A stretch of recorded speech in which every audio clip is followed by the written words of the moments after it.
Commissioner Sahiwal division doctor Asif Tufail ने deputy commissioner Sahiwal captain retired Samiullah Farooq के हमरा अंदरून जनरल बस स्टैंड बैरून लारी अड्डा और ज़ेर तमीर सलाटर हाउस का तफसीली दौरा करते हुए जारी तरक्याती मनसूबों की पेशरफ्त और मयार का जायज़ा लिया। इस मौके पर म्यूनसिपल कॉरपोरेशन के अफसरान, मुतल्लिका महकमों के नुमाइंदगान और कॉन्ट्रैक्टर्स भी मौजूद थे। दौरे के दौरान कमिश्नर डॉक्टर आसिफ तुफैल ने बैरून लारी अड्डा पर मुसाफिरों के ठंडे और साफ पानी की मुनासिब फराहमी न होने पर बरहमी का इजहार करते हुए मुतल्लिका अफसरानों को फौरी तौर पर ज़रूरी इंतजामात मुकम्मल करने की हिदायत की ताकि मुसाफिरों को बेहतर सहूलियात फराहम की जा सकें।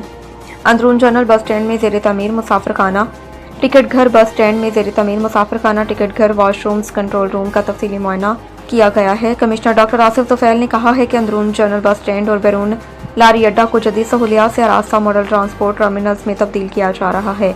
मुसाफिरों को महफूज, आरामदा, मयारी सफरी सहूलियात मैसर होंगी। बाद उन्होंने ज़ेर तमीर सलाटर हाउस का भी दौरा किया, जारी कामों पर ब्रीफिंग दी, मनसूबे की जल्द तकमील और दाखिली रास्ते पर खूबसूरत ग्रीन बेल्ट के क़याम की हिदायत देते हुए कहा है कि शहरी तरक्की और खूबसूरती हुकूमत पंजाब की तरजीहात में शामिल है। इस मौके पर deputy commissioner captain retired Samiullah Farooq ने यकीन दहानी कराई कि तमाम मनसूबे मुकर्ररा टाइम लाइन के मुताबिक मुकम्मल किए जाएंगे और तामीराती मयार पर किसी किस्म का समझौता नहीं किया जाएगा।